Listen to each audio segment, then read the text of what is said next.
latched on to, like the Fanatic and Tonic and Ambassador. We live, by the way, too. You go. Them Cat Corey and Precise. Yeah. You know what I'm saying? Like, them dudes is like, okay, they're convinced. You know what I'm saying? Like, it's an inner thing. It's not a hoodwinked or a bamboozle type situation. So, Yeah. you know, Yeah. they ain't gonna respond when you go to that point. Nah, they ain't gonna do that. Like I said, really just praying for the dude. Kind of, you know, I don't want to say felt sorry, but just I felt that he's been bamboozled. You know what I mean? To a degree, when it comes to the faith, and I told you how I felt about the whole reform thing, and you know that's just a whole nother situation with that. Right. All right, let's go and get started. Welcome y'all to another episode of the Presidential Executive. What's going on? This your boy right here, JB. This is my brother over here, El Presidente Reg. What it do, my brother? Man, what's going on, Doc? Man, you know, we were just some busy men over here, dog. Yeah. You know what I mean? A lot of business going on. Mm-hmm. Yeah, maybe we'll get into that later, maybe not. But y'all go ahead and like this video right now. Go ahead and subscribe. We're wherever that you stream podcasts. We're on Apple Podcasts, Google Podcasts, iHeartRadio, Spotify, Amazon Music, and Stitcher. Man, this was, you know, I thought we was going to put out our Fighting Depression episode today, which is up and ready now. You know what I'm saying? Got the thumbnail. I seen the thumbnail maybe even tonight or something. So I got that up and ready, but then I was like, you know, it's been a couple weeks since we did a live. Yeah. And a lot of stuff that's kind of been in the news. Well, a couple of things. I know you done seen my social media posts about, you know, the one great white hope. Yeah. You know, and I'm kind of even over that now. It's been over a week and stuff over there. But a lot of people's hit me up. Yeah, like not even on the post. I'm talking about just like on the personally too. Yeah, okay. yeah. So I was like, you know, I was like, man, this man know how to get comments, boy. Yeah, I was trolling a little bit, but then they kept coming, and you know, it's interesting. But I'm gonna go ahead and start off with that. Just my view on that, because I even thought about doing a live by myself a couple of times, even on Instagram or whatever, which I thought. But it's been a lot going on, man. A lot going on. Now, Caitlin Clark, WNBA. She's with the Indiana Fever, I think. Mm-hmm. Indiana Fever.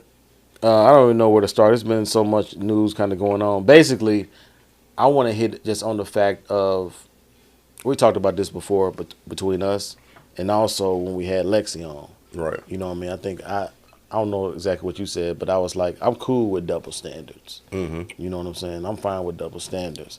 The issue I have is when those double standards, when you try to have your cake and eat it too. Like, you want to have a double standard, but then it's like, oh, but, you know, I want to have this over here too. And I brought that up because of, we were just talking about the first thing I brought up on social media was about her being, quote unquote, snubbed from the Olympic team or whatever. And so, and I do believe Caitlin Clark did not deserve to be on there as far as off merit, as far as being one of the best 12 players in the WNBA in the world, whatever like that. I was just coming off, and I think Stephen A. said it a lot too over the past week. I was just coming at it from the thing of, we hit on a couple episodes about the money. Kelsey Plum, Asia Wilson, a year or two ago was talking about they should get paid like the men. You know, they work just as hard. They have, you know what I'm saying, put in just as much work. They think the product on the floor is maybe up to the same, you know, degree as far as skill wise.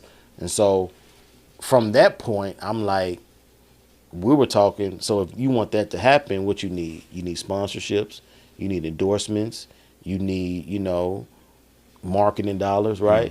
So I'm just like, why not put the white girl on the team, right? Because, you know, the Olympics, you only playing 9 to 10 people at max. The 11th or 12th man is not really important per se. So why don't put her on the team to bring more eyes, bring more coverage? So not even directly, but maybe in the long run, you know, it's a long play. It's not about, okay, they're going to gain all this money for playing in the Olympics. Right. But it's like you get eyes that some sponsorship, somebody in New Zealand may see, or somebody in Portugal or some may see her and see all the following and be like, okay, I want to invest in this because she's the type of girl that I like, that I want to, get behind. So why not put her on the team off of that and allow her to continue to grow the game? And so I just didn't like how on one hand you want to have the money, you want to be paid like the men, you want to have the product like the men, or it was advertised like we next, we just as good as the men. But then when it comes to putting this girl that's coming out in front, that's actually trying to help you all to do this. Actually, they probably should put Angel Reese on the team too. Honestly, you know what I mean? If you want to be real. But so if you want to be out front and you want to do that, but you just don't like the package that it came in, just say that. You know what I'm saying? Don't be coming off standing on these morals and principles that all of a sudden now, like, she don't deserve to be there. You know what I mean? Like, it don't matter. You know what I'm saying? Like, when Magic and Bird got in there, like, you don't think Dr. J was better than them at that point in time? Like, Dr. J was that dude.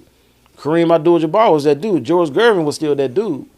So I just thought that if they want to be on the merit of they want to get paid, they want to grow the game like they want to grow the game, you got to run with the person that's hot. You know what I mean? Like, that was my main point with others, but that was my main point, though. Yeah, so I think this is one of those situations where two things can be true. Correct. Because going to your point about the merit, you got, I want to say, I think it was Candace Parker, her first, go run, she didn't make it. And she was the MVP and the Rookie of the Year. You know what I'm saying? And then Nneka Ngamakwe is the only MVP didn't make it. to never have made it. Yeah. You know what I'm saying? And she's going to be a first ballot Hall of Famer when she hangs it up. She's won championships. She was a number one overall pick. She's been an MVP. Yeah. She's been all WNBA first team. Still never gotten on there. So, well, Candace Parker actually was on there for her rookie year. She got snubbed in 2012 or 08. Okay. Well, no, that's not what. Like I said, I don't know if Yeah. it was the first, but I know she did get a snub, and, she and the did. resume was there. Yeah, no doubt. So, on the one hand, I get like, okay, yes, if you have Angel Reese, if you have Caitlin Clark, if you have Cameron Brink, that's gonna generate a level of marketing dollars probably. But then on the other hand, if you want people to take your game seriously, which that's been something that they've been harping about, like respect our game, take our game seriously. Like, the worst thing that you can do is pander. Because then that's going to say, okay, well, why are we taking this seriously anyway? You know what I'm saying? Because y'all want us to pander to you as opposed to you all earning it off of your merit. So in the short term, it is kind of short-sighted. Like, yeah, you could include her and have her on there. But I think in the long term, in terms of respectability of the game and everything like that, because I'm going to keep it a buck. Like, Caitlin deserved to be the number one overall pick.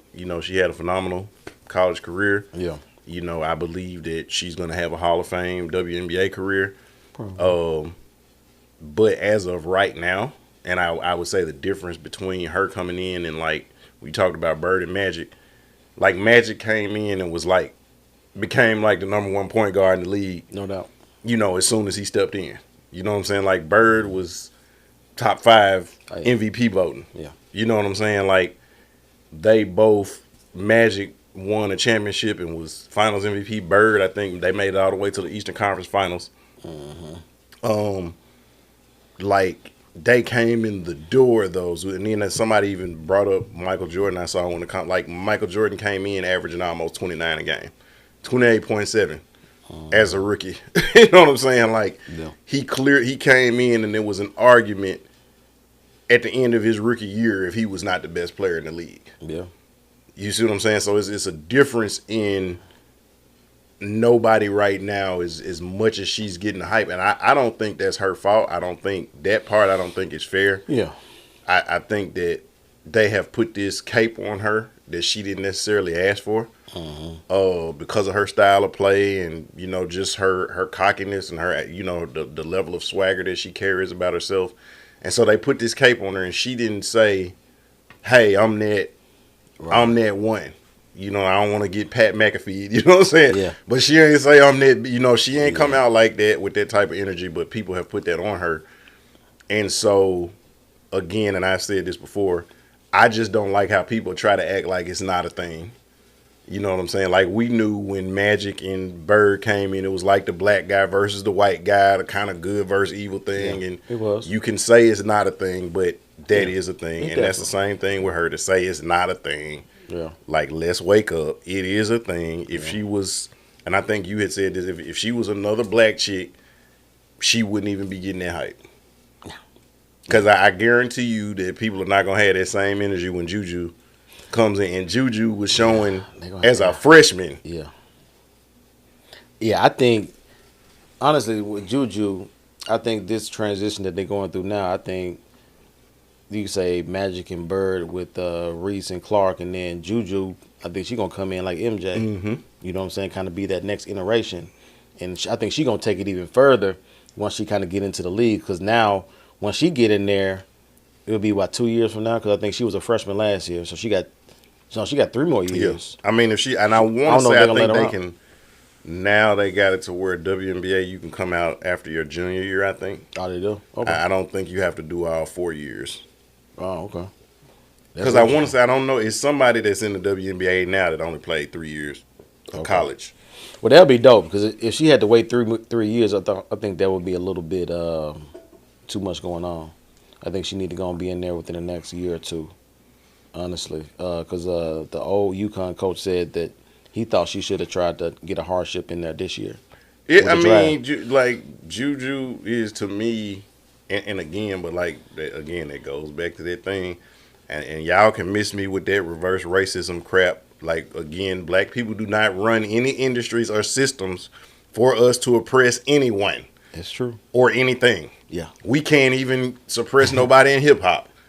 Nah. We are the majority of the people that do it, but we do not own one record and I ain't talking about these little mom and pop labels or these labels that's a subsidiary of Universal or Sony or no, y'all can miss me with that. Like, we can't even run the industries that we have founded. No, we know who they run by. At the end of the day, we talked about that. Yeah, we talked about that. Like, y'all can miss me with that just because now and again. I mean, hey, I like I said, I believe that Caitlyn is going to be a Hall of Famer. Yeah. If just off the longevity of it, if she plays 10 years, she's gonna have the All-Star appearances. Yeah. She's gonna have, I'm pretty sure, the playoffs when she's playing with one of the best right now. Leah Boston is her teammate. If they stay together, they got a good core. Yeah. Like, they're gonna win some championships. She's gonna have the cachet. Yeah. And with basketball, they go off of your whole, you know what I'm saying, thing. And this is not like when they making the Dream Team comparison. This is completely different. The United States men's team had gotten trashed. They won the bronze medal. I believe they lost, got beat by Russia in '88. Mm-hmm. And that was a team that had, I think Danny Manning and Sean Elliott and those guys, that crew on there. Dave Robinson. Oh, yeah, they were they got beat. And so and they got blown out. And so it's like, okay, we've had it happen a couple of times where it was either too close or we was getting our butts kicked. They're playing professional guys, and some of the guys that are on their team also playing the NBA. Yeah. Let's put our best NBA players out there, they're putting their best Russians or Lithuanians or Spaniards or whoever. Yeah. So that was a different thing. The other thing is again, hindsight is 20/20. Anybody who says that Shaq should have gotten in over Leitner is smoking all kinds of good weed. Yeah. Because if neither one of them went to the NBA, if you stopped their career after college, Shaq's career could not hold a candle to Leitner's career, high school or college. Right. And when you look at what Duke was doing and even the head-to-head matchup, he had owned him. He owned Mourning. Yep. Mutombo the year before had played with Georgia. He owned Mutombo. Yep. The Fab Five, he owned them. Yeah. They got their revenge versus UNLV, the Running Rebels with Larry Johnson and Stacey Augman and all those guys, Greg Anthony. Yeah. They got their revenge against them. He Jamal Mashburn them with Kentucky. Like, he owned everybody. Yeah. He was the best college player at the time. And he was a great white hope at that, You know at what I'm that saying? point in Right. time. As far as Duke and all that stuff. And all I'm saying is, if you take a Leitner now and put him in the NBA now, you can't tell me with his footwork, his ball handling, you can't tell me he wouldn't have been Dirk now. Yeah. But he came in having to play versus Ewan and Mutombo and now you're playing center. It's a different game. Instead of and you're dealing with David Robinson, Elijah Wan. Yeah. That's your matchup every night. And he spent the first 5 years of his career playing center, getting banged up and hurt. Yep. And then you saw when he actually got to play for, but at this point, most of your prime is done. He actually made an All-Star team when he was with the Hawks, I believe. Atlanta, Yeah. He was in Atlanta, yeah. You know what I'm saying? Played pretty good when he played with the Wizards. But, again, he had spent 6-7 years in Minnesota getting tore up, playing out of position. Mm-hmm.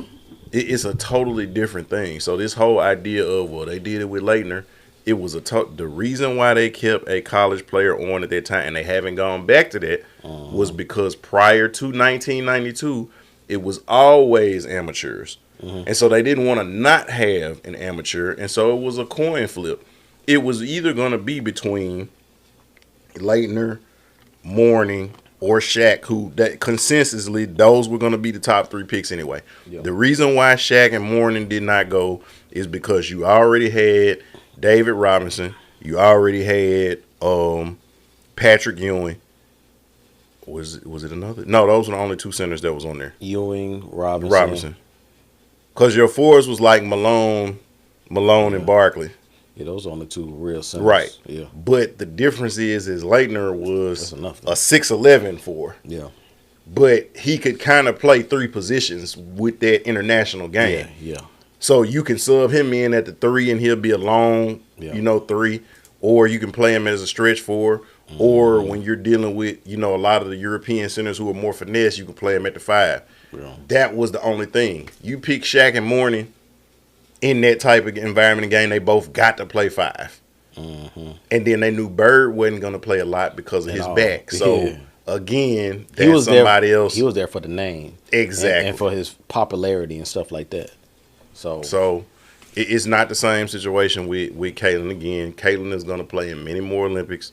Yeah. To your point, from a marketing standpoint, it would have made sense.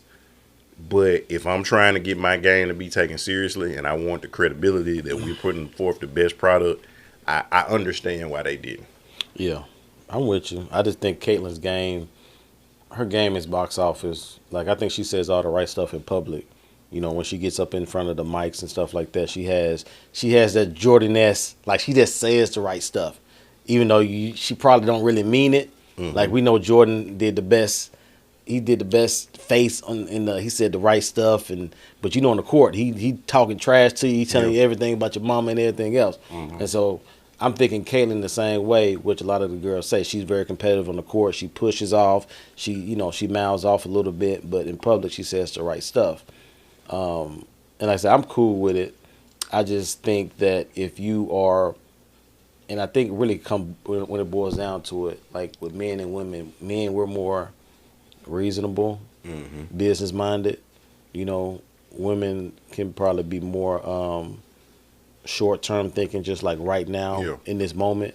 And so looking forward, I'm just like, push the guinea pig out there. You know what I'm saying? Use her as you will and let it happen. But I'm with you. I think 2 things can be true. I think I'm not mad at her for not being on the team, but then on the other side, I don't want to hear the women complaining about, you know what I'm saying, the money or the endorsements and stuff not coming their way. You know what I'm saying? Because it's like, you can't have it both. Like, I'm with you. Like, she shouldn't be on the team, but if you do want her on the team, you're mostly promoting what you say you want. You know what I mean? And so with Monica McNutt, I think she went off on Stephen A. And what's the other girl's name? Andrea Carter.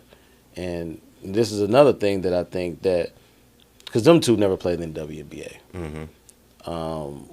One of them played at Tennessee. She didn't have that good of a career, so I just think. And Monica played at Georgetown. She played at Georgetown. I think she was a two-time All East, Big East. Yeah. No, and I want to say player. she could have. She was good enough. I think she just didn't want to. She didn't even put her name in the draft. Okay.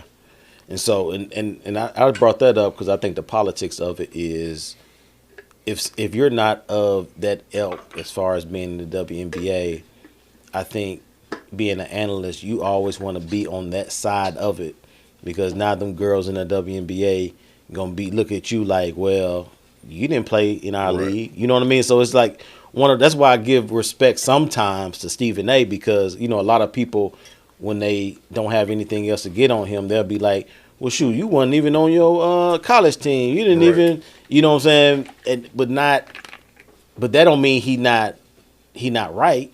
You know what I mean? It's just he'll go out there and say kind of what he feels, regardless of what the people in the league may say. And I think with the people in the WNBA, with McNutt and Carter, sometimes I think they have one voice to where it seems like you don't really have your own kind of opinion. Yeah. To be like, hey, I know you may say I didn't play in the league, but this is how I really feel about this situation. So I just don't like this idea. And again, this just goes back to when we talked about the G14 classification or whatever. Like, who would you say is the greatest basketball coach, men's basketball coach in NBA history? For me, I say Phil. Would you consider Phil a Hall of Famer? As a coach? No, as a player. No. Hall of Very Good. No. He was in the Hall of I played in the league. Yeah. He was in the Hall of I'm better than the rest of you niggas, but I'm not the top, the upper echelon of. He was a great teammate. Essentially, yes. He was a great teammate. He was like 2 steps above Brian Scalabrine. Yeah. As a player. But as a coach, oh yeah. Tex Winter never played in the league as far as I know, but that triangle's undefeated. John Thompson was a backup to Bill Russell, one of the greatest college coaches of all time. Yeah. You know what I'm saying? Like, you got these guys like Billy Donovan was a good college player at Providence, played for Rick Pitino. Yeah. You know what I'm saying? Like, you got Pat Riley, again, not even Hall of Very Good. Hall of I was in the league. Yeah. Missoula? You know Boston? what I'm saying? Again, West barely Virginia? played. You see what I'm saying? But like, the best coaches are these guys that wasn't.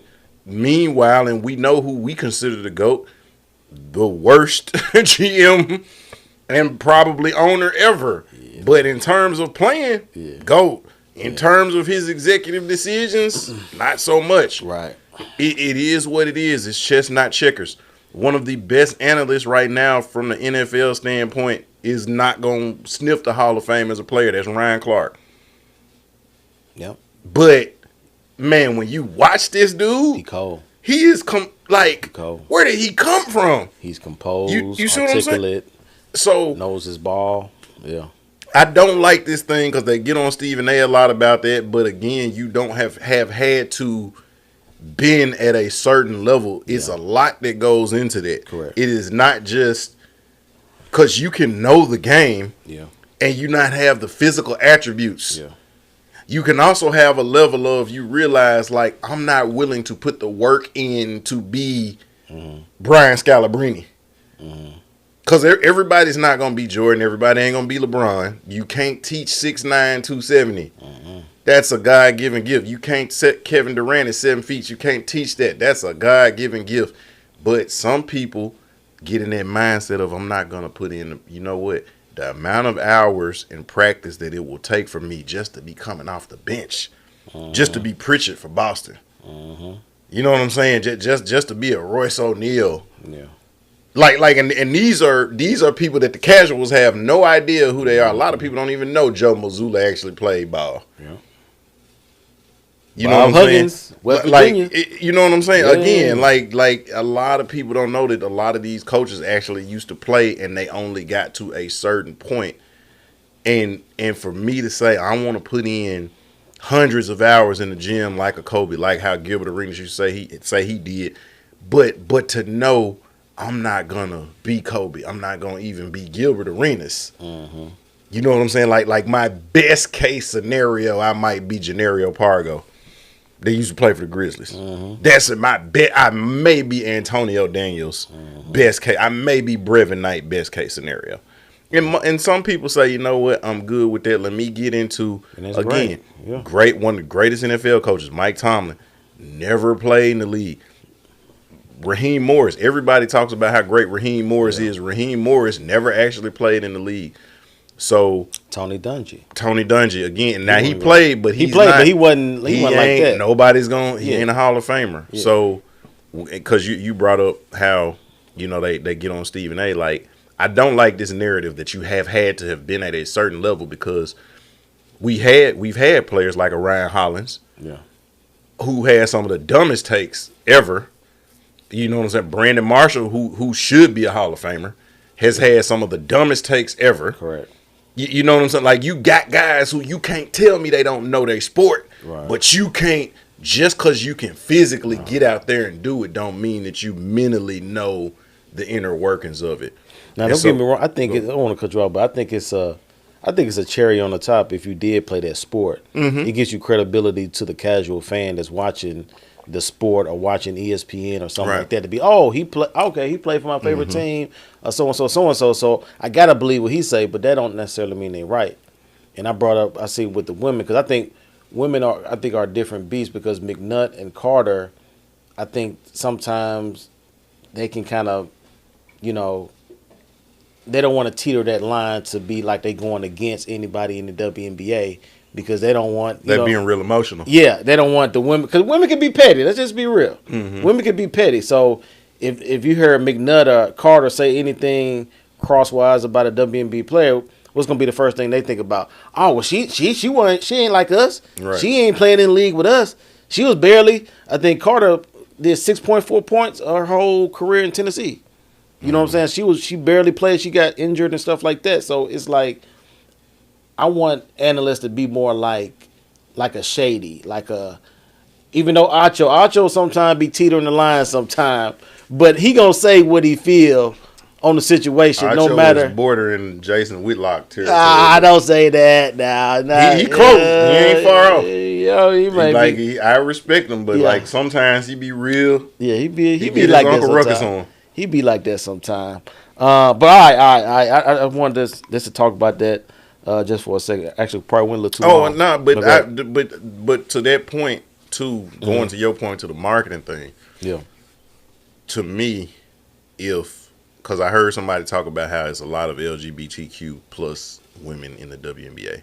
True. How come they're not calling out some of these organizations? Because if y'all have a lot of representation, where are those dollars at? Now, if I'm wrong, correct me. If those dollars are going in, if the stands are filled. They're celebrating Pride Month and everything like that.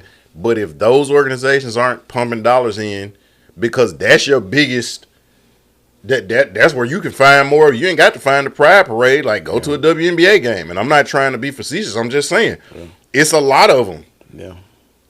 So where are those dollars at? You know what I'm saying? Now, but to the flip side, to your point about riding the cash cow, if you got an Angel Reese, if you got a Cameron Brink, if you got a Dejanay Carrington, who is just, wow.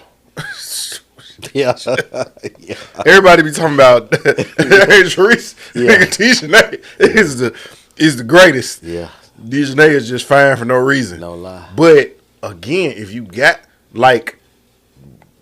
I would be, again, if you got those people who could bring in those heterosexual dollars. Yeah. Because at the end of the day, if you want to break it down, they make up less than 13% of the country. Mm-hmm. Like they're like the black people of the country, essentially.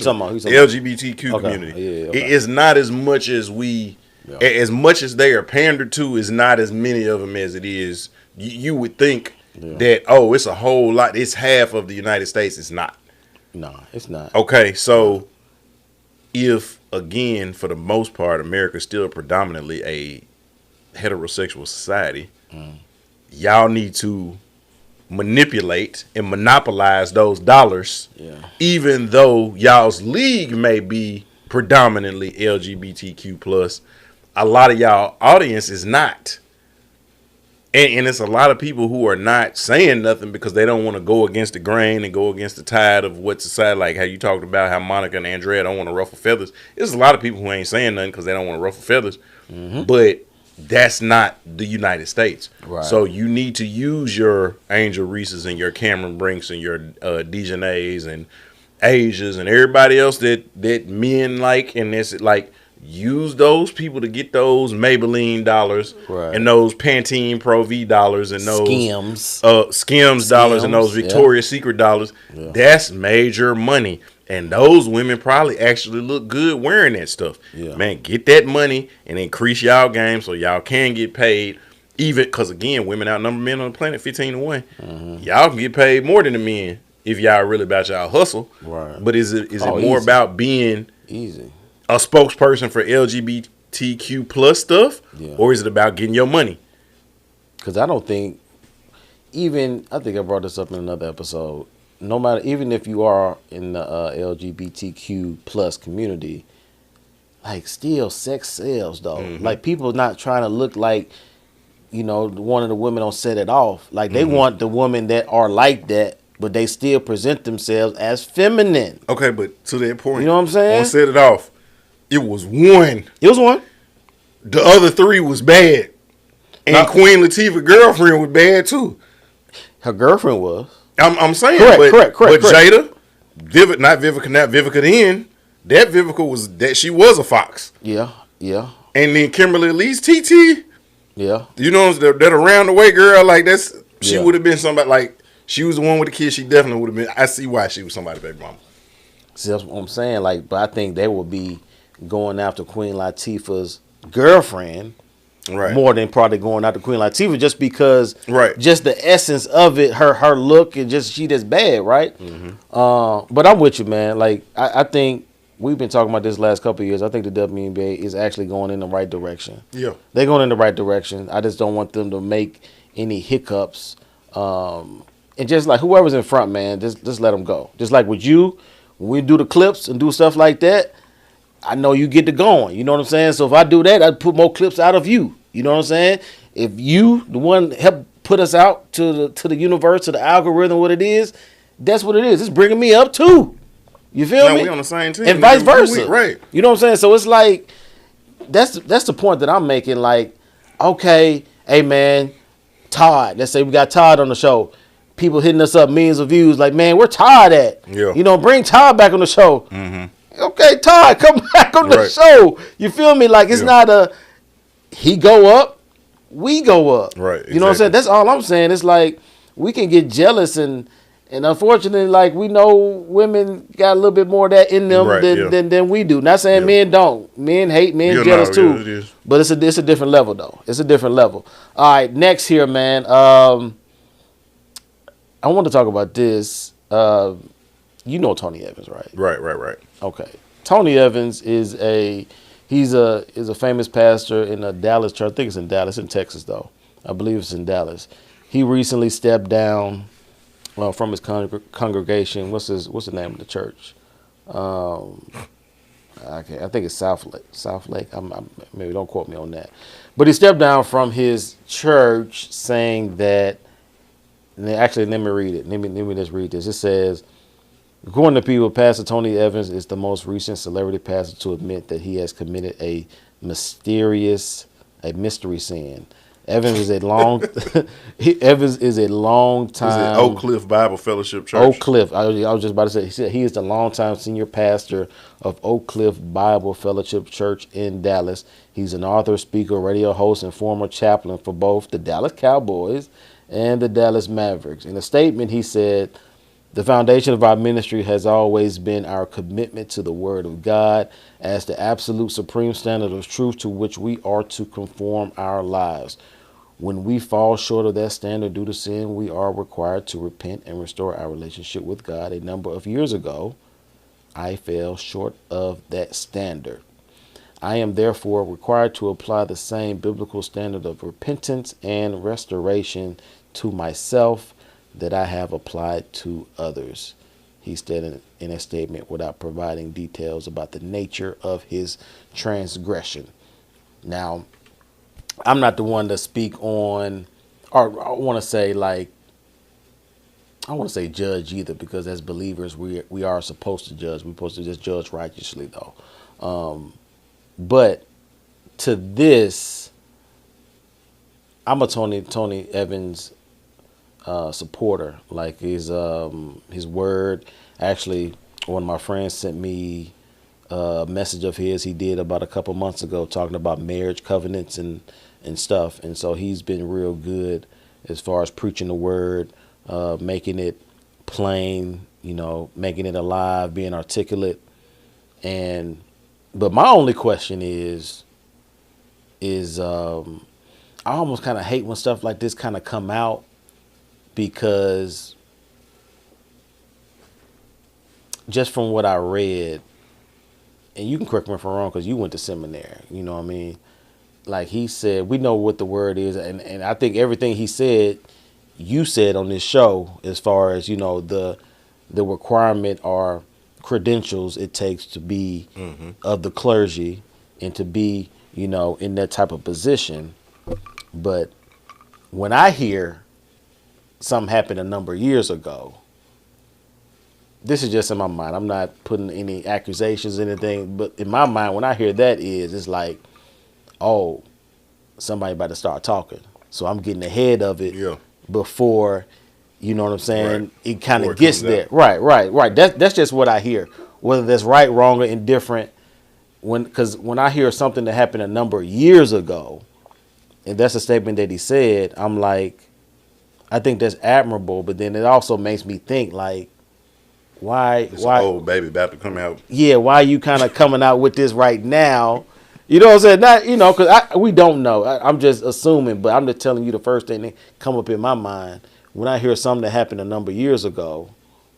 I'm thinking, okay, maybe it came back up and you don't want it to come back out, or somebody that you're talking about is maybe about to come back out and bring this up. Mm-hmm. So what say you? When I was looking up, when you were reading the statement, he was actually the first black person to receive his doctorate from Dallas Theological Seminary in 1976. Mm-hmm. So, okay. I think I knew that. All right, so I like when it's something old.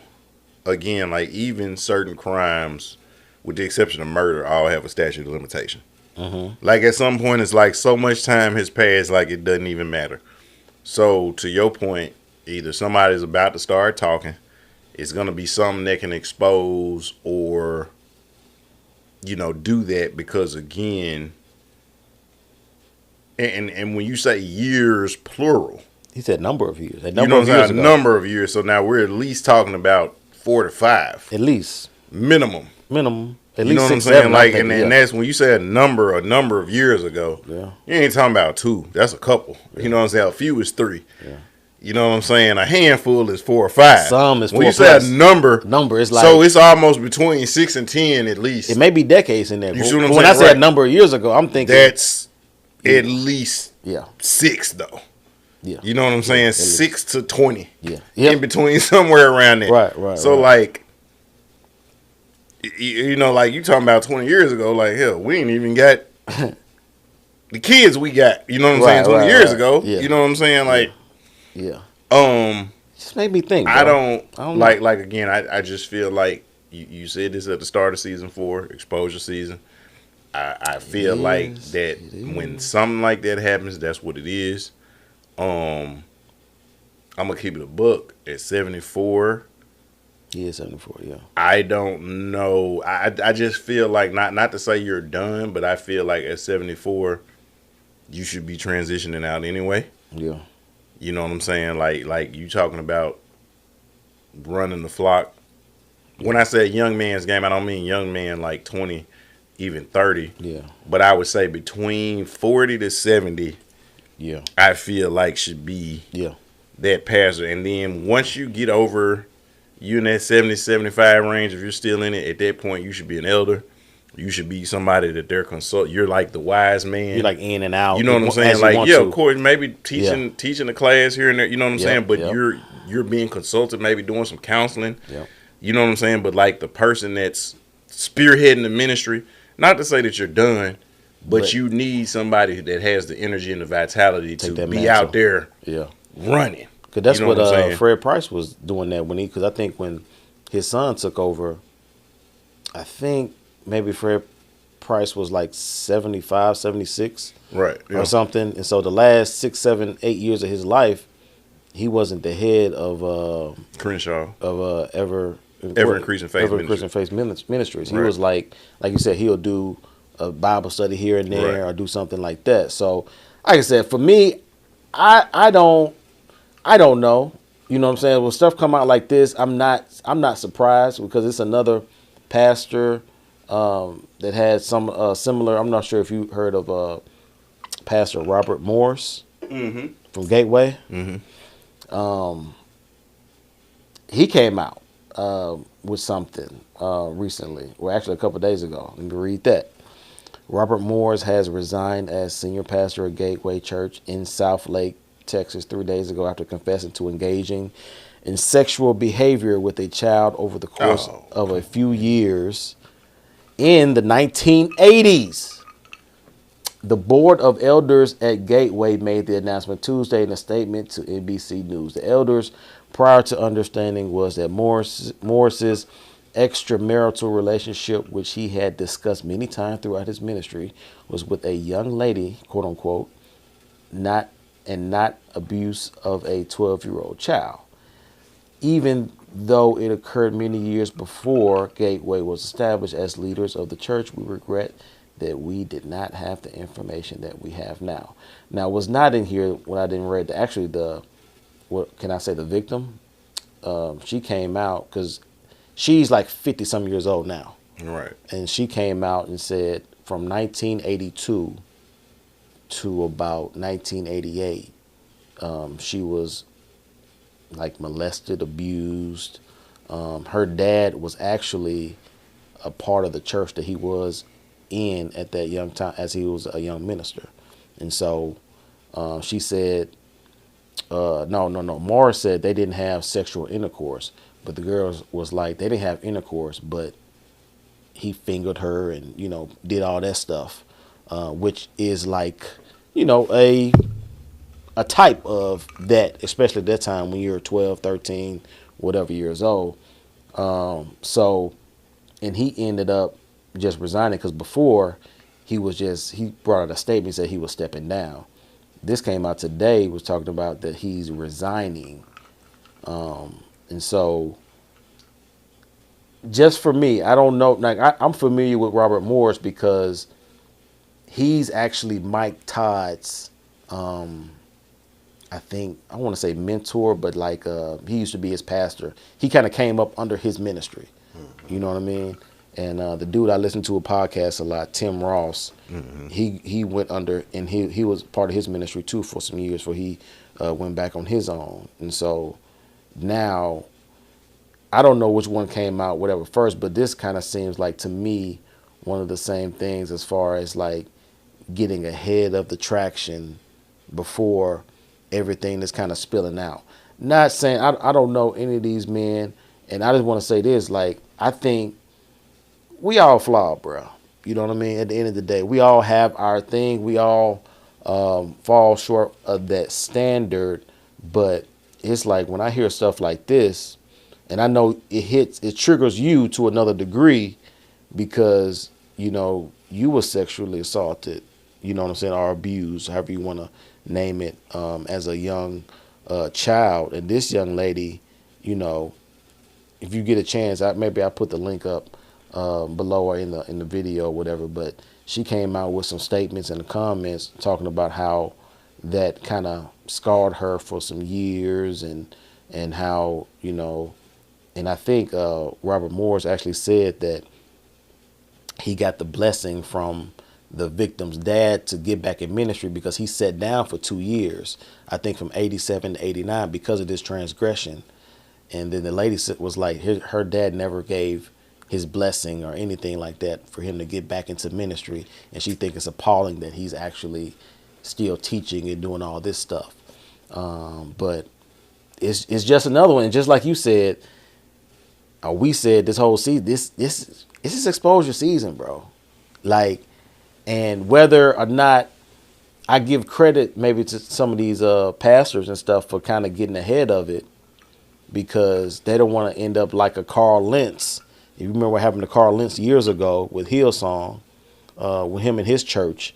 He's actually on the other side of it now. He got a podcast out explaining all the details of what happened, him and his wife and all that stuff. But it seems like, some of these men like Pastor Morris and maybe even Pastor Tony Evans, like it seems that way, I don't know, getting ahead of other stuff that may be coming out soon. And so I know you, knowing your past and stuff like that, I did kind of want to see your view of what you thought about that, especially the one about Robert Morris, Pastor Robert Morris. Man, I don't have,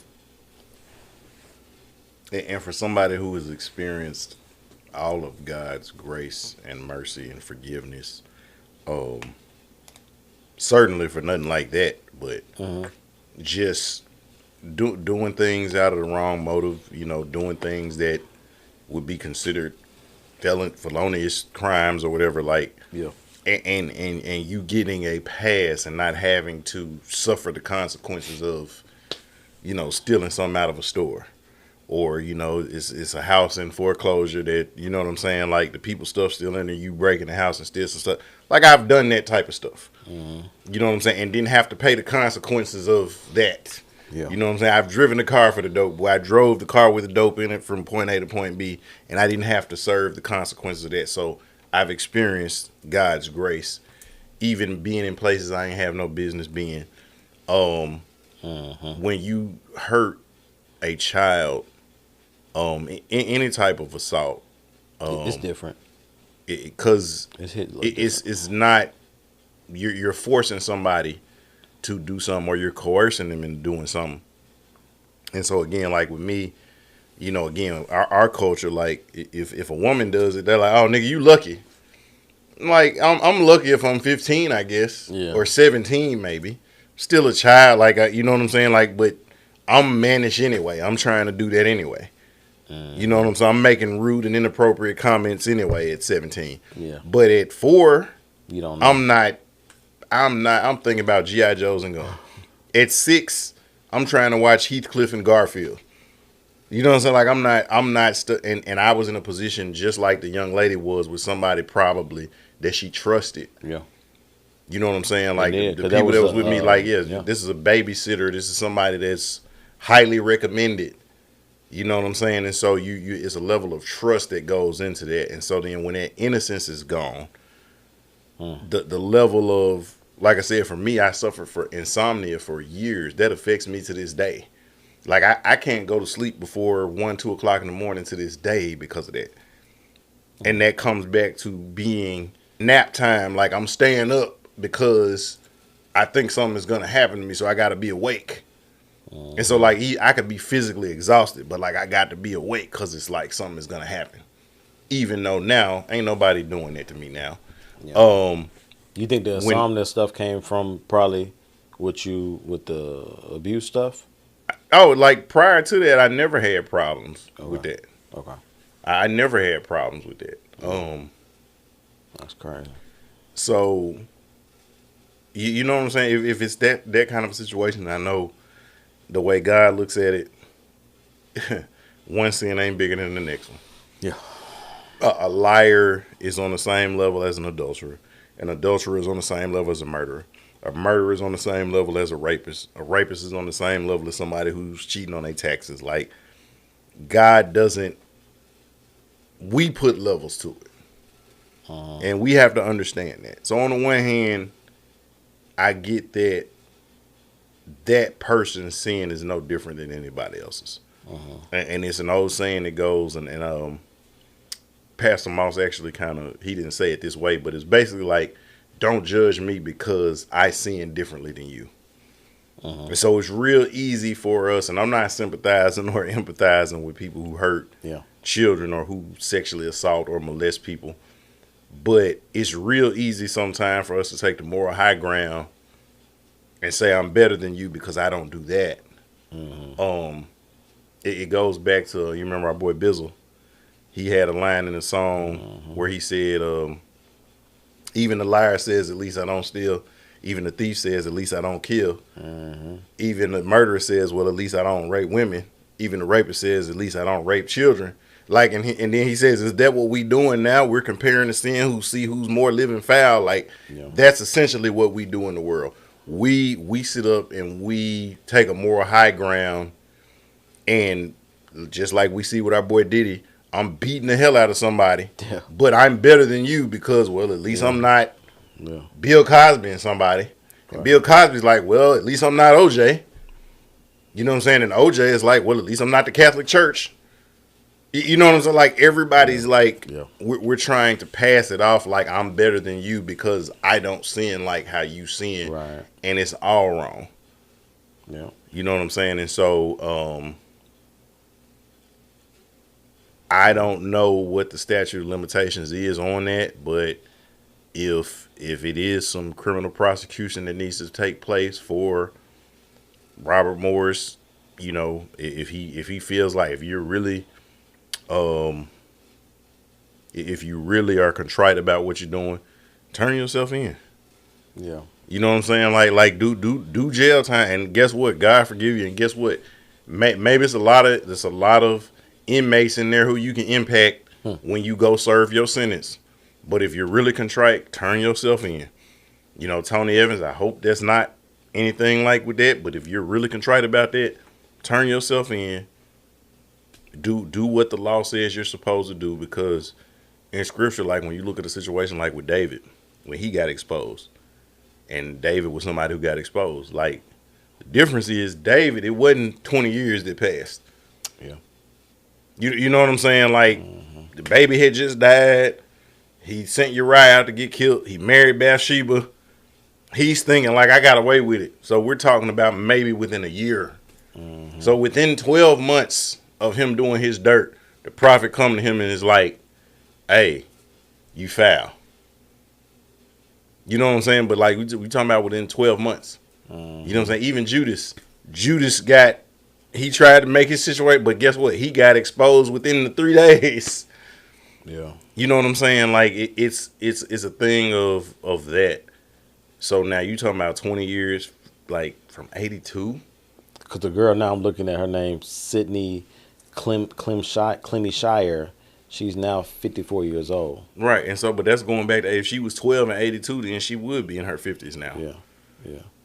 You know what I'm saying? So, like, because 82 till now, that's 42. 42 years. Yeah, 42 years. You know what I'm saying? So, like, you talking about, that was 40 years ago. But still, you know what I'm saying? If you're contrite, turn yourself in. Serve your jail time. Yeah. That's wild when it comes to stuff, bringing up stuff that happened that long ago. And just like we kind of said, even with Diddy, you know, was Diddy, was he mad that we got video of it? You know what I mean? Or he really was sorry. He just sorry we all saw it. You know what I'm saying? Because that's what it seemed like, because he had the chance back in December of 2023 to actually say, you know what I'm saying, what happened, because he was like, nah, I never touched her, I did da-da-da-da. You know what I'm saying? We're going to beat this allegation. He just trying to get some money from me. And so, and it's hard, man, because, you know, we all been in a situation before to where we got caught. You know what I mean? And so it's like, okay, my bad, I'm sorry. So we don't know them people's heart as far as, you know, but it is smart, though. Like, if I'm in that situation, I'm going to try to get ahead of it, you know, so I can at least have some type of control of the narrative. You know what I'm saying? Because, you know, once somebody else comes out with it and they come out first, especially if you're a woman and you in the media, you're not going to be believable. You know, especially if you're a pastor or a man like that. So to Tony, you know, Pastor Tony Evans or Pastor Robert Morris, like, I'm gonna be watching it to kind of see what's going on. But the first thing I saw when I saw Pastor Tony Evans was said this happened a number of years ago. I was like, and that's why I asked you because I'm like, I'm not sure how that kind of goes. I know how we was at Breath sometimes, but it wasn't a number of years that passed when something like that happened. It was happening within that week, within that month or something. Or within 6 months. 6 months or something. It's like, okay, oh, well, yeah, you need to sit down. Correct. But like you talking about years ago. Years. It's like, I mean, in worst case scenario, they wouldn't make you. If it was years ago, like you might sit down for like 30 days. You know what I'm saying? Yeah, depending on what it was. And that was only just for them to make sure. Yeah. Like, okay, is this for real? Oh, you ain't went back. You ain't dipped back again. But like, do you still have this same issue? Yeah. Or this same problem? So that's why I don't like the kind of mystery about it, because for me being in the body, I learn from other people's failures or mistakes, and so I just want to be like, what was it? So I can because I'm like, this has happened years ago. So I'm like, either that temptation or challenge came back up, or you're getting ahead of it. Exposure to season. where, you know what I'm saying? Exactly. So maybe it was someone when his wife was still living. Maybe he. That's right. His wife did pass. Did something right. And it's like, okay, well, she's been passed away for some years, but. Right. I mean, again, it's not my business on what he did, but. For sure.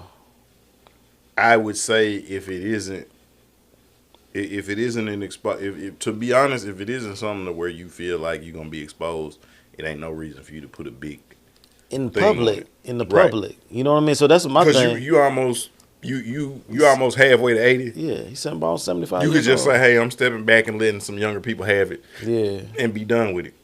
Because I'm just saying me. If it's something happened years ago and I didn't have accountability partners, I'm kind of moving forward from that. I don't know if I put it out there in the space out there unless I know something else is coming and I need to get ahead of it so I can at least control the narrative to a degree. Man, I'm not snitching on myself. Like, if I was late for work today and they were like, you just not get here? Huh? What you mean? No, what you mean? No, you just not seeing me. Like, I'm not, unless you got me on camera walking in. Yeah. I mean, but again, that's, and that doesn't have anything to do with my level of morality or anything like that. Yeah. I just don't, if I do something to offend you or hurt you, I don't have a problem saying I'm sorry, my bad, that won't ever happen again. I was wrong in this situation. I fucked up in this situation. I don't have a problem doing that. And I will go back to the people or persons, if that happened. But now, if it's just something, like I said, I'm not apologizing to Walmart for walking out of the store without paying for something. But you know what I do? Right. It's people who, just like when I walked out, I may not have had what I needed to have at the time. It's people who didn't have gas money to give me gas money. Mm-hmm. It's people who I done drove from Cordova to Westwood because they didn't have a ride at my job. And they was like, I'm going to give you some. I said, man, you know what? This is the way you pay me back. I said, when you're in a position where you're able to help somebody else out, that's the way you pay me back. Yeah. Do the same thing. Yeah. And keep in mind, sometimes I ain't had the gas money, but I said, man, you know what? I remember them days when I ain't have a car and Keenan was driving me back and forth to class and to church and to work and everywhere else. And I'm giving him $20 for the week and he acting like I did him a favor. I'm like, nigga, you driving me 6 days out of 7. And he acting like I did him a favor by giving him $20. Mm-hmm. You know what I'm saying? But again, that's the way I show my penance in I was wrong in that situation. It's times where I know people didn't have food. Like, hey, come on, hey, I'm cooking. We cooking over here. Man, come get you a plate or whatever. Yeah. That's the way I pay it back. Pay it forward. You see what I'm saying? And so, again, so it ain't no need for me to go to Sam Walton or the Walton family and be like, hey, back in whenever I walked out of y'all store. Like, I'm not, man, y'all getting that, y'all insured for that anyway. Yeah. But when I'm in a position to help somebody else out, I do that. Yeah. And that's the way I show that, hey, I'm sorry for what I did when I did that. Mm-hmm. Yeah, I'm with you, man. It's interesting, man. I'm gonna definitely keep looking at these stories and keeping up with the thing just to kind of see what's up. Because, like I said, that's the first thing I think about. 'Cause I'm like, if something happened some years ago, unless it's dealing with your family or something that's going to follow you on down the line, it's like you publicly. The Ronald Isley song. You busted. You busted. All right. Now, after this is kind of fresh though. The whole beef thing with him and Kendrick. You know, basically what it sounded Capping to me. for Drake. Yeah. So what it sounded like to me was it was just more excuses piling up. Because even if the sales to me were a cherry on top. Mm-hmm. Because the songs were the songs, no matter who streams it or whatever. But you know, him having the top streams from Euphoria, and I think Not Like Us, it was just a flex. Right. But that, you know, even if he didn't have that, I think it was still a clear win. Yeah. So I don't know if you saw that. That's why I kind of brought that up. With academics talking about the bots and stuff were helping Kendrick gain more traction and streams doing the whole beef. But it was like, I'm like, eh. And he said he's an OVO groupie. Like, so I don't take anything that he says with a grain of salt because you clearly are biased. Definitely. In your opinion. I also don't like how a lot of people from Memphis is capping for Drake. Like, first of all, Drake is not from Memphis. I hate that, bro. I really do. Just because his dad is from it, that ain't got nothing to do with him. At all. He's not done anything for the city. He ain't helped promote nobody or put nobody on. Like him using a Project Pat verse or line of a song and maybe paying him the royalties or whatever. That's good for Patrick Houston. That don't do nothing for the city. You ain't donated no money. You ain't brought up no. And I'm not saying that you have to. No. But what I'm saying is I'm not finna be riding for you, and you have not done anything to help improve this city. Don't he got a key to the city too? Yeah, exactly. I haven't seen him stand up for any black issues. Oh no. You know what I'm saying? Like what they say in the Boondock, you looking real unfamiliar, Gangstalicious. Like, and again, and I don't. And he talked about Ja too. He's right, exactly. Come on, man. And you're a phenomenal artist, Mount Rushmore currently. Like I do not currently, despite what you all believe, I do not hate Aubrey Drake Graham, but you're not Memphis. He not, man.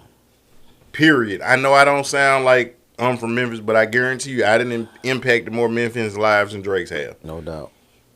And that's all the way from whether it's Raleigh or South Memphis or Orange Mound or Bethel Grove or like I've been around this city. I got kids right now that I used to coach that's playing college ball right now. I got people that I used to coach. My boy, when we was in the league, the one who used to get all the texts, my boy Melrose, like he's coaching right now. Talking about which one? You talking about? You talking about dudes who play on the purple yeah, team? When he played in the league. Which year though? The one when I was coaching. Yeah, you had your jersey. Y'all jerseys were purple, right? The Horseman. It was the Horseman. Yeah, the Horseman. Right. Okay. Right. Right. I know what you're talking about. Okay. Yeah. Now which one is coaching? Oh, you remember my guy that you saw get all the texts all the time that y'all was like he shouldn't have been. Yeah, the hot head. Yeah, he was right. Like, but he's a coach now. Okay, that's what's up. I would like to see that. You know what I'm saying? He's a coach right now. That's what's up. You know what I'm saying? My boy J Mo, like he's a dad, man, handling his fatherhood. Be like, that's fruit. Yeah. You know what I'm saying? Like, again, I'm not, but that's not a self pat on the back. That's just saying, like, I've been out here. It's facts. Yeah, you know what I'm saying? Like, and so when somebody say I'm riding for this person because they for the, like, what have you done for the city? Yeah. Because, like, again, like, I ride for Pat Morris. I know what Pat Morris has done for the city. Yeah. I ride for Skip Moore. Yeah. I know what Skip has done for the city. I ride for Antonio Parkinson. Touche. I know what he's done for the city. Yeah. You see what I'm saying? Like, I'm not riding for somebody who got a relative in the city. I ride for Zebo. Who dad is from the city, but Zebo's done more for the city than Drake has. I just think I said when Grant and Cashmere was here, I think Drake uses us kind of like a side chick. You know what I'm saying? He parades us out when he want to make this gutter thug you know what I mean, type of record, a Memphis Right. type of record. You know Oh, what I I'm saying? got To put a street spin cred. on, yeah, like when he did what he did with Block Boy JB. You know, that Look Alive, which is a hit. You know what I mean? But he was all up in the video, and they kind of gave him credibility here in Memphis. He had Project Pat and Juicy J, and I think the I I don't know. think you like Black Boy JB for some reason. I don't know what it is. Hey, I can't quite hey, put my finger on it. Block Boy JB. Hey, you know what I mean? But I think the dude, you know, kind of uses us to a degree. So people that be, but I don't know if you saw your cousin, your kinfolk, Mikey. He put up. No, I think you'll like this one though. This was maybe a couple weeks ago. I meant to share it. You know what I mean? I meant to share it, but he was like, "Man, Drake can't be in my top 5 anymore because he caught him, them reference tracks." Mm-hmm. He said it was so many reference tracks. He was like, he can't put him in his top 5 anymore because it's too many, too much evidence that came out as far as ghostwriting and reference tracks and stuff like that. So I give a salute to our boy Mikey on that. Cause Mikey, if that is the way you really feel, He said that. I just want to say I'm so proud. I've never been more proud of you than I am at this moment. Look at me in my eyeball in the camera as I say this. I've never been more proud of you than I am at this moment. Continue to be great, Cuzzo. Because I think you influenced him on that. Because, you know, he was like, you know, you're like, bro, you know what the cloth you come from. Yeah, no, but So how do you know? Man, Mikey, you remember, but I remember levels, Mikey. man. Yes, yeah. Mikey was like a prodigy. Yeah. You know what I'm saying? Like 10, 11-year-old. 10, 11-year-old Mikey had a lot of niggas hot. with a big head. Oh yeah, no, he was the original big head little body, but like when he came in out of nowhere and he was opening up and they like niggas was real live, like how is he getting to open up for Shay? But like this, it didn't have nothing to do with the familiar stuff. It's like, man, he come in hungry. Yeah. You know what I'm saying? Like I remember he had a line where he freestyle. He was like, he said, I'm 10 years old in the game and I'm just getting started. Never had a job like Tommy Alpha Martin. I was like, I was like, hey, that was a lot. Like, He took it. hey, yeah, he took it. Like, so, you know, again, like he was, you know, he was pressured at a young age. Yeah, he was that.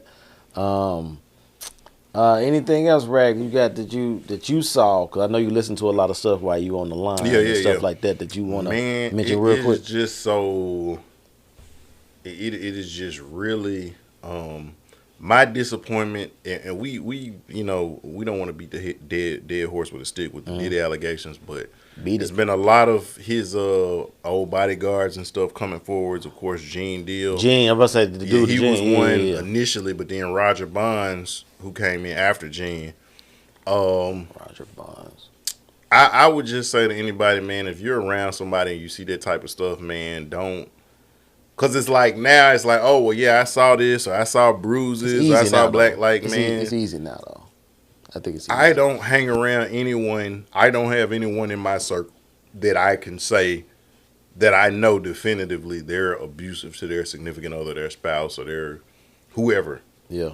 You know what I'm saying? Like, I don't associate or acquaint myself with people like that. Now, if you're doing it behind closed doors, it's definitely behind closed doors because the people that's around and you met some of the people I be around, you know what I'm saying? Like, heck, when I be around, I don't see that. I don't see any evidence of that. I ain't never come over here and seen, you know, your kids are bruised up or your woman are like, I've never seen that. Right. You know, I can't. If somebody was to say that, like, I would be surprised and shocked because I've never seen any evidence of that. Right. I just don't. I'm glad that y'all are acknowledging. I just feel like it's too little, too late. Yes. You know what I'm saying? You jumping on the bandwagon. Yeah, it's a domino effect. It's a domino effect. I mean, my this is for me to y'all that's watching. If y'all know somebody, I've lost family members to it. I know you. I don't know if it was that level of it, but dealing with, you know, a sibling that was going through stuff with their significant other. Yep. Like, man, if you see it, silence is the worst thing. You know, you need to check it. You need to address it. You could save a life. You know what I'm saying? You could spare some kids from trauma. Like, and unfortunately, like, my cousin that's gone, we can't get her back. You know what I'm saying? Like, it's got another cousin that fortunately is still living, but like that was a potential situation. Like, don't be silent on that stuff. If y'all see it, like, let's not be on the back end talking about, oh yeah, I saw such and such with a black eye bruised up. If you see that stuff, man, Yes, get it situated. It's so much easier to jump on a bandwagon, like you said. It's hard to be first, because if you first, just like years ago, the girl from Danity Kane and Dylon was saying stuff years ago about Diddy, but they would look like conspiracy theorists, opportunists, trying to get money or trying to just bitter. Yeah, so it's like, honestly, when you have stuff like that, the first couple people are always gonna be looked at unfavorably. They're gonna be looked at like you're negative. They're gonna be looked at like you trying to gain something that you're not. Right. You know what I mean? So it's like, but now since the ball rolling now, oh shoot, yeah, he did touch me in this club back in Maryland back in '05. You know what I mean? But but like he said, if it's tough, man. Like I said, I've never been in a situation like that. I know Rag has been in like an abusive situation when he was younger. And so I remember you saying stuff about you felt that you couldn't talk or say something to your folks, Right. you know what I'm saying, at that particular time. And so I can imagine, you know what I mean, like with any sexual abuse, anything, especially when you deal with somebody with the clergy, like how you gonna believe that person, or you know what I mean? So it's like the first person or even the second person too will always get the bad end of the stick. And so it's like, but hopefully all this stuff coming out, will give people the courage to really kind of just be like, I'm going to tell what they say, my truth. I hate saying that. I'll be like, I don't like other people be saying that. Well, I'll be saying my truth. You know what I'm saying? But your experience of what you went through, you know what I'm saying? Because it's, and to your point, I hate that because just because it's my truth, it doesn't mean it's true. Yeah. You know what I'm saying? Like my truth can say, hey, this is my house. That's not the truth. Right. Yeah. Like we'll see what happened when you call the police, and because I won't leave. Like that, my truth doesn't matter. You know what I'm saying? Like I could sit up here and say, I'm a white man. That's my truth. Like let me walk in and try to get, you know what I'm saying, a loan and try to get a house in a certain neighborhood and see if redlining still don't exist. My truth doesn't matter. Yeah. You know what I'm saying? Heck, Rachel Dolezal proved that. Like her truth said she was black. She lost her position with the NAACP. Yeah. And so I'm just saying, just because you feel that you're one thing, it doesn't mean that you're that. But hey, y'all can do with that what y'all want to do with it. And I'm gonna leave that there. I'm gonna leave that. I'm gonna just drop that out. You good? You good? But yeah, man. Congratulations to the Boston Celtics. Oh yeah. Boston Celtics, they end up winning the chip. Last night was the first actual full game that I watched of the finals. I think I watched the first full of one, but other than that, we've been ripping and running. But I think salute to them. You know what I mean? They did what they did. Technically, when you look at what they did from the first round to the finals, it's one of the greatest runs in NBA history because I think they only lost maybe 2 or 3 games throughout the whole playoffs. So, and I think I was the one. I thought that was going to break up the tandem between Tatum and Brown, but it ended up working out. Old man Horford got him a ring. You know what I mean? Holiday got himself another ring. So Holiday had a quiet Hall of Fame career.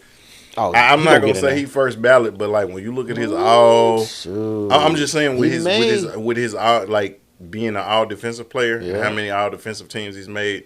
Yeah. Now he's a 2-time champion. All-Star. A couple of All-Stars. I know one. I know he made one when he was with the Pelicans on the Western Conference, but I know he made one with the Bucks. At least one with the Bucks, and I know he's made another one about like.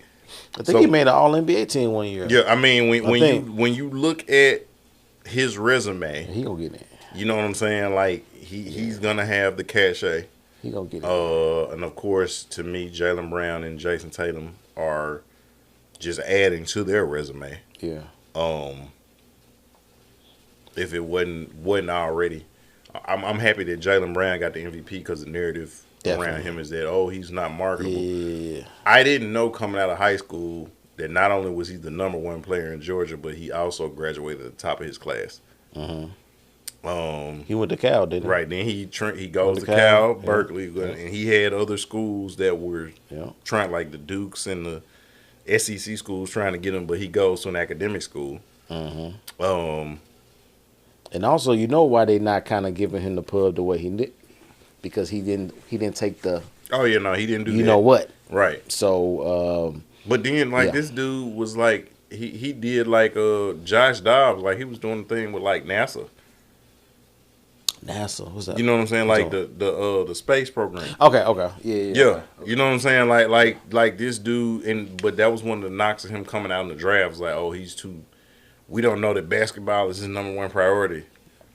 And it's like, no, he's an intelligent, intellectual guy. He likes other stuff, yeah. And that was frowned upon.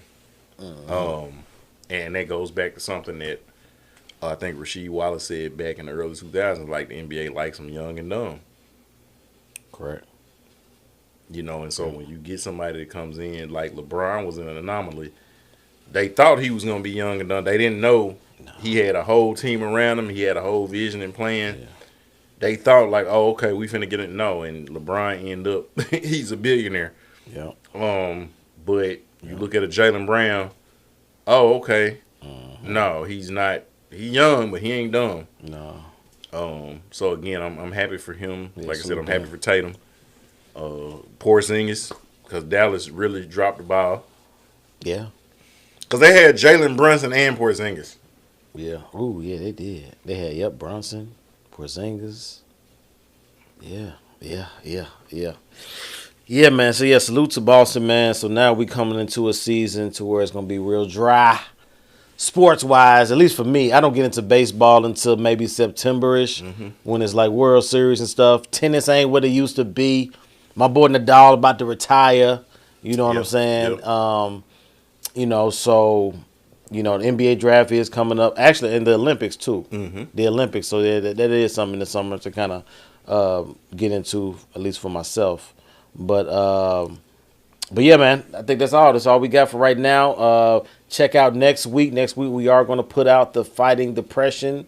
Yeah. And I talked to Mo Jackson, or Mo Hamilton, I think her last name now. Yeah. So she's I'm putting it on camera to put it out there. Oh, okay. You see what I'm saying? Because we've been kind of going back like and forth I said, a man, little bit. you know, some of these Preacher Man episodes, like you got quite a few. You slacking. You know what I'm saying? It's coming. Actually, I was waiting till we kind of get done, so because I'm gonna ring them out. Yeah. Well, no, I was gonna say, I mean, for the season with at us least doing these lives though. Yeah. I know, you know, we like have a hiatus, but with us doing lives, not necessarily maybe a hiatus, but like maybe just, you know, once every. No, you know yeah. At least once a month instead of once every week. You know what I'm saying? Over the, you know. Yeah, we gonna flip it up. I meant we haven't talked about that. But yeah, we not gonna be on a usually 4 month hiatus like we used to do. We started dropping the content right. Exactly. We got the 600 now. Yeah. You know what I'm saying? We just right there. So yeah, man, you got to get Pastor Moss in here, man. Pastor Mike ready. Martin, Preacher Man, the other Preacher Man. You know what I'm saying? Terrell Monger too. Yeah, again, that's another. And we're supposed to be in here with us. That's what I'm saying. Yeah, you know. Yeah. He actually came out with a play, tightening. I think it's called Mr. Provider. Right. That they've been pubbing. Actually, for Father's Day, I think they did it. Yeah. I've been following him. So yeah, we got enough on tap. We got enough people that's going to be coming through. Let me say what's up to Wendy. She said, "Hey," up in the chat. You know what happened, man? You know what? Because Wendy actually was one who wanted to get on. Oh, really? Okay. Yeah, like and we was in the midst of trying to do a bunch of other stuff, and we never. Oh, really? Okay, I didn't know that. Okay. Yeah, but she's definitely another female perspective, woman perspective that can come on. That's interesting. Yeah, I didn't know she. Okay. Yeah. Because she had a part with Faith right? And somebody else that was with. I don't know her name. Okay. Yeah. So we can definitely probably make that happen. Y'all, until next time, continue with that executive mindset. And most definitely keep it presidential. Salute. Arrivederci. Bow. Okay. Yeah. Because I know Wendy got a lot to say sometime. Yeah, no, it's been a minute ago, but no, I had told us like